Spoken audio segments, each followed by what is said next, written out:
Përshëndetje të nderuar shikues. Mirë se vini në emisionin Debat me fakte, këtu në studion e portalit informativ Fakti Ditor. Në kuadër të debateve për zgjedhjet lokale të 19 tetorit në Maqedoninë e Veriut, sot kemi të ftuar kandidatët për komunën e Likovës. Me kandidatët do të flasim për problemet të qytetarëve, infrastrukturën, kërkesat e tyre, ujësjellsin, kanalizimet, por edhe për çështje tjera të cilat i tangojnë. Duhet të ceket se sot kemi të ftuar këtu kryetarin e Aleancës, kandidatin për kryetar të Aleancës Kombëtare, zotin Erkan Arifi, kurse në anën tjetër, por që duhet të potencoj se kandidati i Vlenit Nexhmetin Sadiku ka pasur ftesë, por nuk kemi një njoftim zyrtar sepse nuk është këtu prezent. Edhe një herë prezantoj të ftuarin e sotëm, mirë se erdhët në studio zoti Erkan Arifi. Mirë se u gjetëm, ju falenderoj shumë për ftesën. Faleminderit. Pse duhet qytetarët e komunës Likovës që ju votojnë edhe për një mandat tjetër, pra për mandatin e tretë? Duke pas parasysh se unë në cilësinë e kryetarit të komunës së Likovës jam në mandatin e dytë, në përfundim të mandatit të dytë, dhe shfrytëzoj përmes portalit juaj t'i përshëndes të gjithë banorët e komunës tonë nga zemra dhe t'i faleminderoj për angazhimin, për bashkëpunimin dhe për koordinimin të cilën e kemi pasur gjatë 8 viteve të kaluara, duke u munduar në maksimum që dyert e komunës së Likovës të jenë të hapura për çdo banor të komunës tonë, edhe atë duke dhënë mendime të ndryshme, duke propozuar ide, duke na sugjeruar dhe bashkarisht e kemi nxjerrur atë cila është më e mirë dhe më e nevojshme, më jetike për banorët e komunës tonë. Dhe gjatë këtyre viteve, unë kam pasur një bashkëpunim të jashtëzakonshëm me të gjitha autoritetet në nivel të komunës së Likovës, me administratën komunale, me këshillin komunal, me të gjithë shoqatat jo qeveritare, me shoqatat e mërgjimtarëve, me bashkësitë lokale, dhe jemi munduar të sjellim atë e cila është më e mira, dhe ju them sinqerisht që bashkarisht kemi realizuar shumë projekte kapitale me interes për banorët e komunës tonë. Dhe ishte një kërkesë nga të gjithë këta autoritete me të cilët kam pasur kontakt, që unë duhet që të kandidohem edhe për një mandat të tretë, edhe pse ishna në mendim, ishna në analiza, por ajo që më bëri që të kandidohem ishte unifikimi i gjithë strukturave të Bashkimit Demokratik për Integrim në nivel të degës së BDI-s në Likovë, pastaj nga forumi rinor, nga autoritetet të ndryshme në nivel komunal, nga kryesia qendrore, nga kryetari i Bashkimit Demokratik për Integrim, edhe normal edhe nga partitë e Aleancës Kombëtare për Integrim, nga partitë e koalicionit, dhe tash jam për një mandat të tretë. Dhe besoj që bashkarisht më 19 tetor do evolosmi fitoren bindëse më 19 tetor, për arsye se ne atje në vitin 2017 kishmi një dallim rreth 4.000 votash, në vitin 2021 kishmi një dallim rreth 5.000 votash, dhe tash jam i bindur që këtë dallim të votash me kundër kandidatin tim do e kem edhe në nivel më të lartë. Këta janë disa pika, disa mundësi të cilët mund edhe t'i elaborojmë. Komuna e Likovës ka probleme me infrastrukturën, posaçërisht me rrugët ku disa fshatëra përballen me dëmtim të rrugëve, kurse pjesa e fshatrave të malësisë nuk kanë rrugë. Cila është projekti juaj apo projektet tuaja në këtë pjesë? Sa i përket infrastrukturës rrugore, unë ju ftoj si portal që të vini dhe të na vizitoni në komunën e Likovës, se të gjitha rrugët regionale në nivel të komunës së Likovës i kemi përfunduar dhe ata rrugë janë me standarde, kushte bashkëkohore të cilët i plotësojnë për një qarkullim të automjeteve sa më të lira dhe për sigurinë e njerëzve në komunikacion. Ndërsa rrugët lokale që i kemi në nivel komunal, në të gjitha fshatrat fushor, rrugët lokale i kemi të asfaltuara, ku bën pjesë edhe projekti tash prej 15 kilometrash, ku jemi në proces, punimet janë në proces, dhe të gjitha rrugët lokale në fshatrat fushor i kemi përfunduar gjatë këtyre 2 mandateve, dhe rrugicat të cilët e kemi një projekt të emëruar nga Këshilli Komunal bashkë ndërtojmë, ku Komuna e Likovës siguron materialin e nevojshëm, ndërsa punën e dorës e kryen vetë banorët e lagjeve.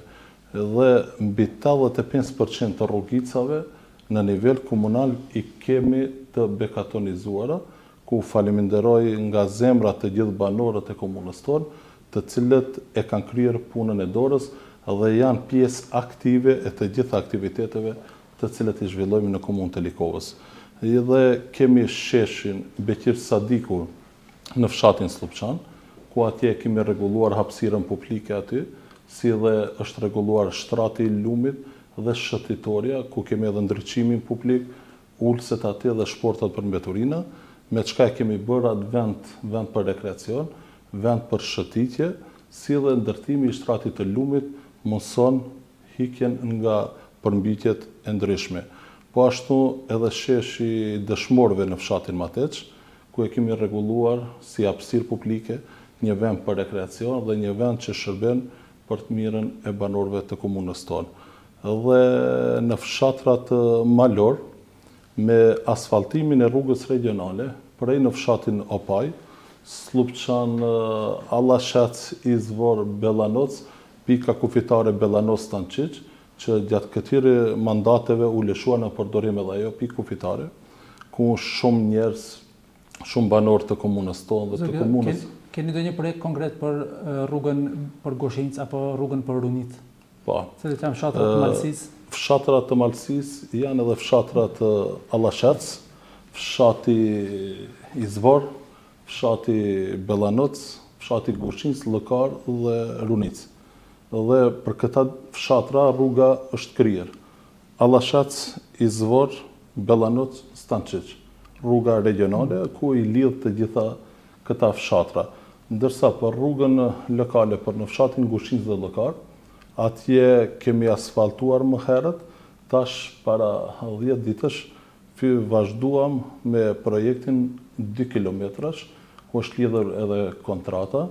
dhe besoj që në mandatin e ardhshëm, ashtu si kena biseduar edhe me banorët e lagjeve, që do e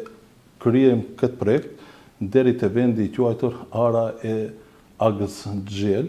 ku ndan Llokarën me Goshincën, për arsye se tash realisht mundësitë kemi më të mira të zhvillojmë edhe turizmin malor, edhe fshatrat malor, se deri tash ne jemi marrur me projektet kapitale për të gjithë fshatrat fushor. Ne deri tash jemi marrur me ujësjellës, kanalizim, por falë Zotit, falë banorëve të vullnetit mirë, ne në komunën të Likovës kemi edhe shtëpi të kulturës. Zoti Arifi, ju e përmendët edhe ujësjellësin. Kjo është edhe një nga pyetjet. Kur do të kenë banorët e Likovës ujë në shtëpitë e tyre? Banorët e komunës së Likovës vetëm kanë filluar kyçet dhe pinë ujë nga penda e Glazhnjës, edhe atë disa shtëpi, për arsye se është procesi kyçjeve në Likovë, Orizar, Slupçan, por dua të theksoj se projekti i pendës apo projekti i ujësjellësit është një projekt kapital, ku janë të kyçura 11 fshatrat të komunës tonë dhe është bërë kyçja nga penda e Glazhnjës. Duhet ta kemi parasysh se komuna e Likovës ka 280 km2 territor dhe është e përfshirë, është e hapur Llojan Miratoc, Bellanoc Stanqiq Kosovë, Nikushtak Orlonc Haraqin dhe Opaj Llopat Kumanov. Do thotë kemi shumë territor. Dhe për të ardhur deri te ky moment i ujësjellësit është dashur shumë punë dhe sakrificë. Ne kemi arritur që tubacionin për ujë të pishëm nga penda e Glazhnjës ta realizojmë deri në fshatin Likov,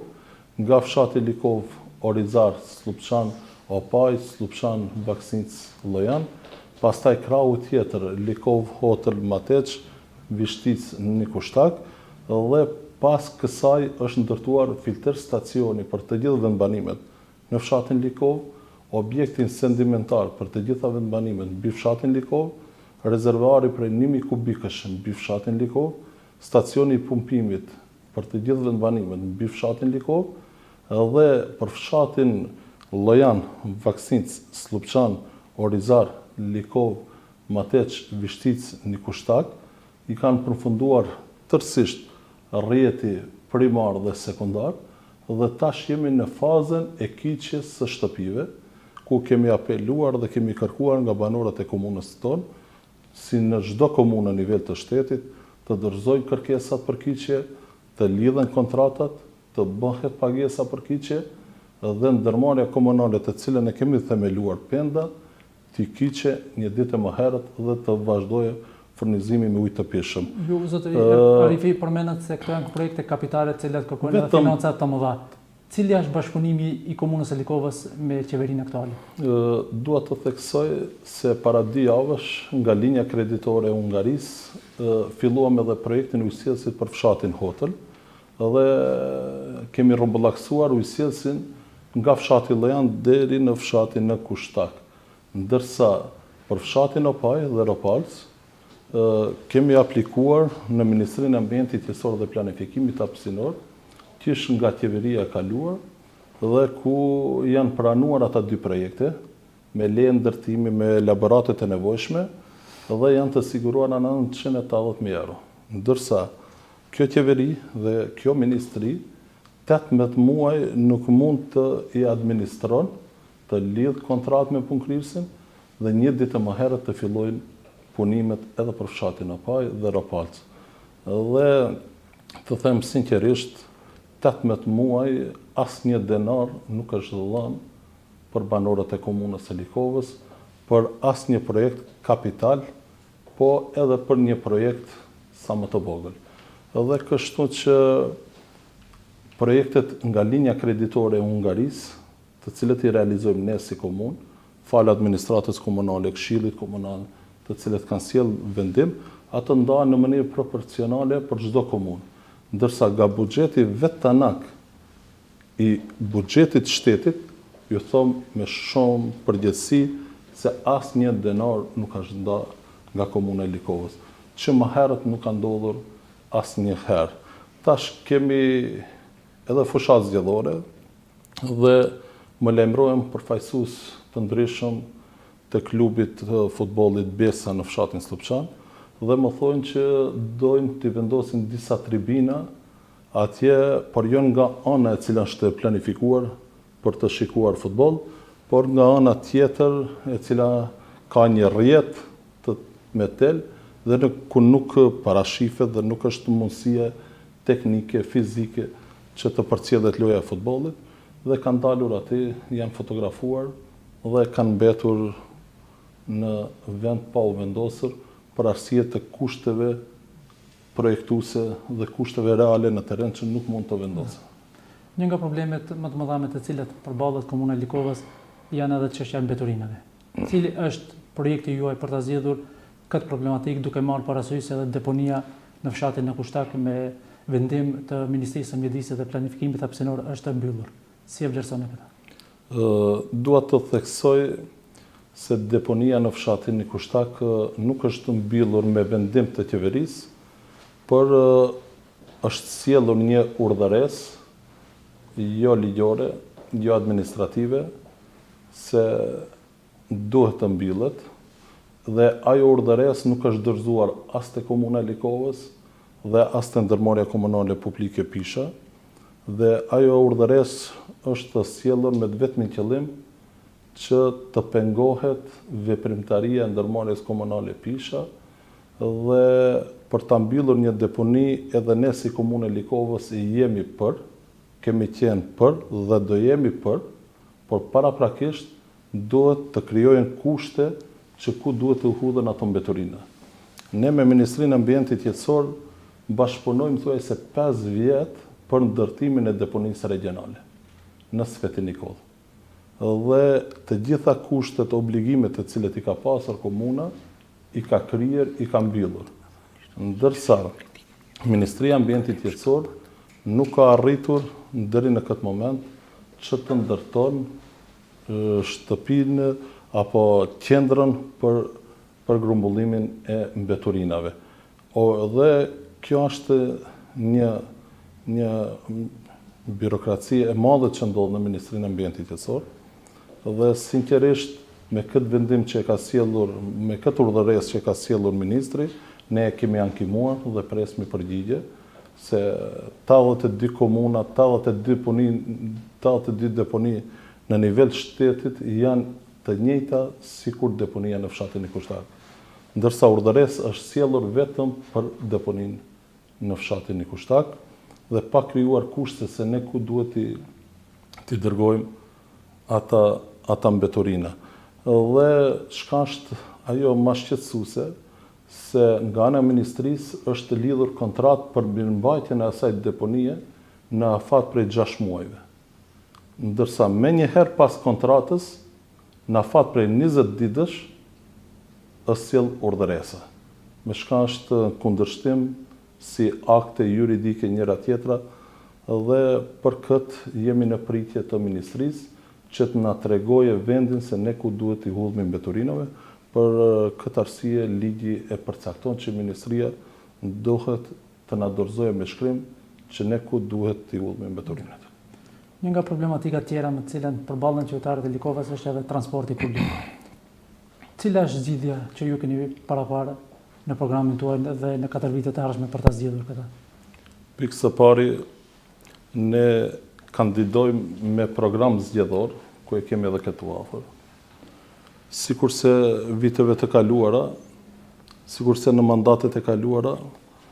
edhe në mandatin e fundit, mbi 95% të programit ton e kemi realizuar, dhe në këtë mandat aplikojmë me program, me çka kundër kandidati im nuk ka program, dhe nuk ka çka t'i thot qytetarëve tanë. Ne kemi përgatitur dhe kemi menduar dhe jemi në proces të transportit publik, ku dhe kemi bërë pikë së pari feasibility studimin e territorit të komunës tonë,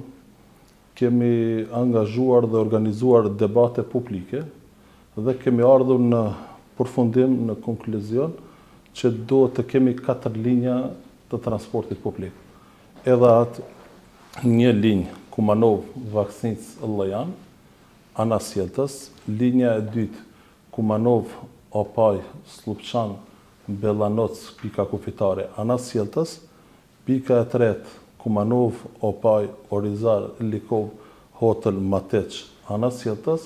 dhe pika e katër Kumanov-Nikushtak, Vishtic-Mateq-Rëpalc, ana Sjeltës. Me çka i tërë vendbanimet e komunës tonë do të kenë transport publik. Do të krijohet ndonjë ndërmarrje komunale për këtë, apo do të jetë ndonjë? Jo, për këtë arsye ne kemi përgatitur feasibility studimin dhe kemi dorëzuar në Ministrinë e Transportit dhe Lidhjeve, ku kërkojmë pëlqim për arsye se janë procedura administrative, dhe me komunën e Kumanovës do lidhmi marrëveshje ndërkomunale, dhe me çka pastaj kompanit private të licencuara për transport do i morin linjit e rregullta dhe ku do i shërbejnë banorëve të komunës tonë. Një nga problematikat apo sfidat në të cilat përballet komuna e Likovës është edhe largimi masiv i të rive. Ju si kandidat dhe ndoshta edhe sekretari i ardhshëm i komunës së Likovës, a keni një projekt për ta ndalur këtë fenomen apo për ta reduktuar në një masë? Realisht është një problem që na tangon të gjitha komunave në Republikën e Maqedonisë së Veriut, por sigurisht që edhe komunën e Likovës, dhe unë deri tash kam qenë antar i Këshillit Drejtues të Bashkësisë Njësive të Veçeverisë lokale, dhe aty kemi dhënë disa mendime, propozime, sugjerime të ndryshme se në çfarë forme mund të krijojmë mekanizëm juridik që t'i ndalmi të rit. Dhe me këtë hap të cilin e bënëm, jemi munduar dhe planifikojmë që zona e lirë industriale në fshatin Nikushtak të krijojmë kushte për të gjithë investitorët vendor, ata të vogël dhe të mesëm, që hapësira toka në emër të Republikës së Maqedonisë së Veriut të jepet në shfrytëzim dhe ata ta zhvillojnë biznesin e tyre duke krijuar vende të reja të punës. Po ashtu në fshatin Nikushtak kemi edhe Tirs zonën e lirë ekonomike, ku për fat keq 18 muaj nga drejtoria e Tirs zonës nuk ka lëvizur asnjë hap, dhe jemi në pritje që një ditë më herët ajo zonë e lirë ekonomike të mbaron me planin urbanistik dhe të vinin investitorët ku do krijojnë kushte dhe mundësi sa më të mira për të gjithë banorët e komunës tonë. Po ashtu kemi iniciuar edhe procedurën për zhvillim të turizmit malor, mbi fshatin apo them Tependa e Gëllazhnjës, mbi 10 hektarësh për turizmin malor, dhe ku mendojmë që me ata investitorë të cilët do i krijojmë kushte që të investojnë, do e ulim shkallën e papunësisë. Dhe në këtë mënyrë do mundohemi që sa do pak t'i motivojmë, t'i stimulojmë dhe t'i nxismi ata të ri që të rrinë në komunën e Likovës, të banojnë në komunën e Likovës dhe të investojnë në komunën e Likovës. Zoti Arifi, ju jeni akuzuar nga vlen për nepotizëm, për punësim familjar. Cili është shpjegimi juaj për këtë akuzë? Shikoni, ata në mungesë të programit zgjedhor mirën me çështje TikToku, mirën me çështje të shpifjeve të ndryshme, dhe unë ju kërkoj si portal, si medium, që të analizoni dhe të kërkoni mendime të ndryshme se sa kam punësuar unë në komunën e Likovës, në institucionin komunë familjarë. Por ato janë punë të kota, ku qytetarët e din rendin, e din punën dhe e din veprën të cilën e bëjmë. Në programin tuaj i keni dhënë rëndësi arsimit. Çka do të bëni në 4 vitet e ardhshme në qoftë se merrni votë besimin e qytetarëve të komunës së Likovës dhe çka keni bërë këto 8 vite në këtë drejtim? Në sferën e procesit edukativo arsimor, ne në mandatet e kaluara të gjitha shkollat fillore i kemi rekonstruar dhe i kemi bërë me nxemje qendrore dhe me një sistem kabinetik. Dhe kemi ndërtuar 7 salla të sportit dhe kemi ndërtuar 2 terene të hapura sportive dhe besoj që jemi në përfundime sipër të ndërtimit apo përfundimit të sallës së sportit në shkollën fillore komunale Rilindja në fshatin Llojan, me të shka edhe ata 2 fshatra të komunës tonë, Vaksinës dhe Llojan, shumë shpejt do e gëzojnë sallën e sportit. Ndërsa kemi edhe një shkollë të mesme komunale, ku mban emrin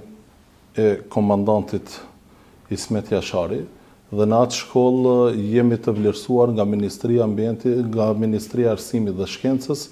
si shkollë në renditje të sukseseve me numrin 13 në nivel të shtetit, me shka mësohet me një ndrim në atë shkollë, dhe kemi drejtimin e mjekësisë për motër medicinale, që rrallë herë ndëgjohet që me një komunë rurale të ketë shkollë me një drejtim të mjekësisë. Por aty i kemi, do thotë, nxënësit të cilët mësojnë në drejtimin e mjekësisë dhe është një arritur e madhe për komunën e Likovës në përgjithësi. Po ashtu kemi përfunduar, kemi ndërtuar objektin e shtëpisë së kulturës në fshatin Mateç, ku të gjithë artistët, të gjithë dashamirët e artit, sportit, kulturës, i shijojnë kushtet në atë shtëpi të kulturës, ku dhe kemi pjesën administrative dhe zyrat të cilët ju kanë dhënë të gjithë shoqatave të cilët kanë për veprimtari, kulturën, artin dhe sportin, pa asnjë kompenzim, me të vetmin qëllim që t'i nxismi, t'i motivojmë që edhe më tutje të zhvillohen në komunën tonë. Po ashtu, në komunën të Likovës kemi edhe 2 qerdhe për fëmijë, një në fshatin Orizar dhe një në fshatin Mateç, ku mbi 114 fëmijë në fshatin Mateç mësojnë aty dhe mbi 70 fëmijë në fshatin Orizare, dhe kemi qendrën me nevoja të veçanta në fshatin Orizare, kemi një objekt fantastik, por në bazë të politikës ditore nga qeveria e Republikës së Maqedonisë së Veriut, këtë vit nuk e kemi në funksion, ku kam kërkuar disa herë nga ana e Ministrisë për Punë dhe Politikës Sociale, që një ditë më herët të vendoset në funksion ai objekt, se kemi shumë kërkesa nga prindet. Dhe cili është arsyetimi i tyre për këto vonesa? Nuk kemi asnjë përgjigje, edhe pse unë personalisht jam drejtuar zyrtarisht, dhe nuk kam përgjigje, dhe them sinqerisht që është shumë shqetësuese që një qendër me nevoja të veçanta të mos jetë në funksion. Dhe ata fëmijë, ata prindësh, të cilët kanë më shumë të nevojë se të gjithë ne, nuk mundet fëmijët e tyre t'i dërgojnë për aktivitete edukativo, sociale, psikologjike në atë qendër.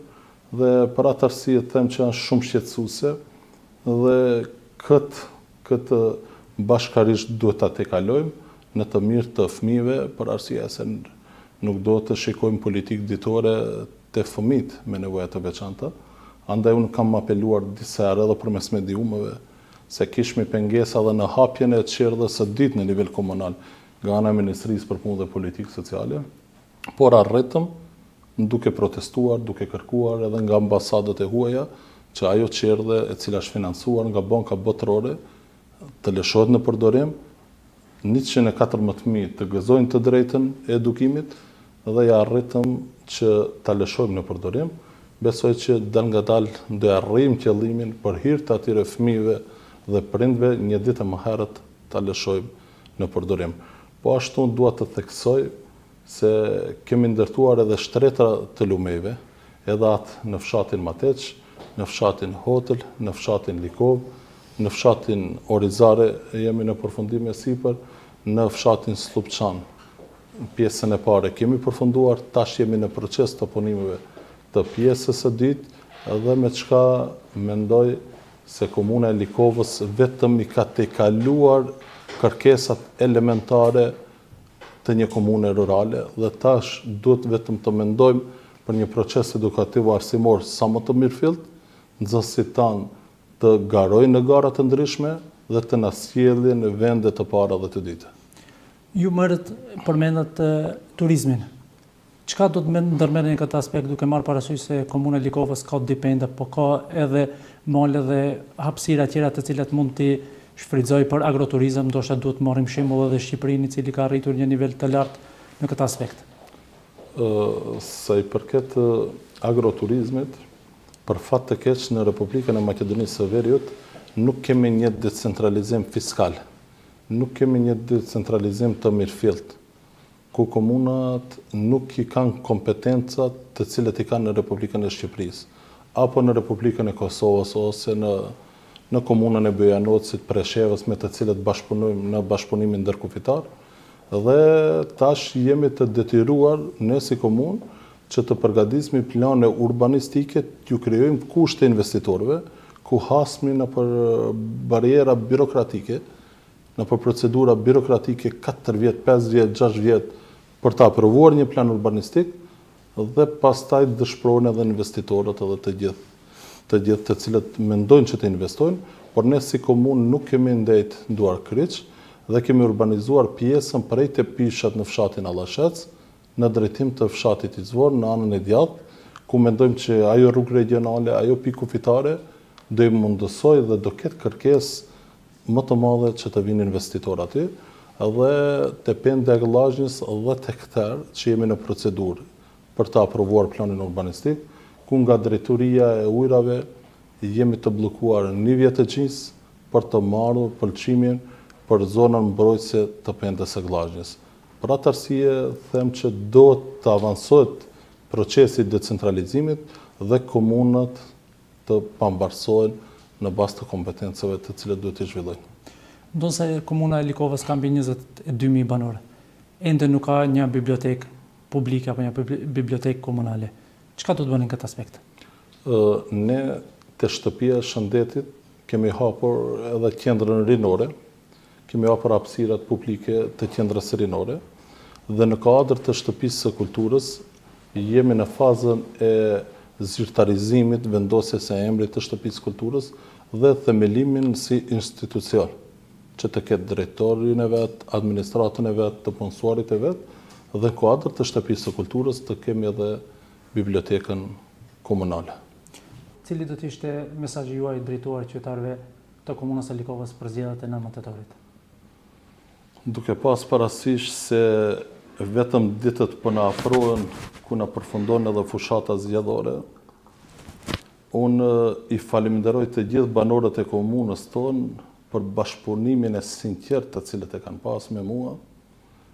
Banorët e komunës tonë janë të shenjtë dhe janë të veçantë, ata dhanë gjithçka në vitin 2001, ata sakrifikuan gjithçka dhe janë banorë të krenarisë. Unë kërkoj nga të gjithë banorët tonë që më 19 tetor të votojnë numrin 4 dhe bashkarisht, sikur më tash, të vazhdojmë, të bashkëpunojmë, të koordinohemi në interes të gjithë fshatrave të komunës së Likovës. Faleminderit shumë, zoti Erkan Arifi, ishte kënaqësi të bashkëbisedoj me ju për çështjet e programit tuaj për problematikat e banorëve të komunës së Likovës. Të nderuar shikues, me kaq që përfundojmë këtë emision, shpresoj të shihemi në emisionin tjetër.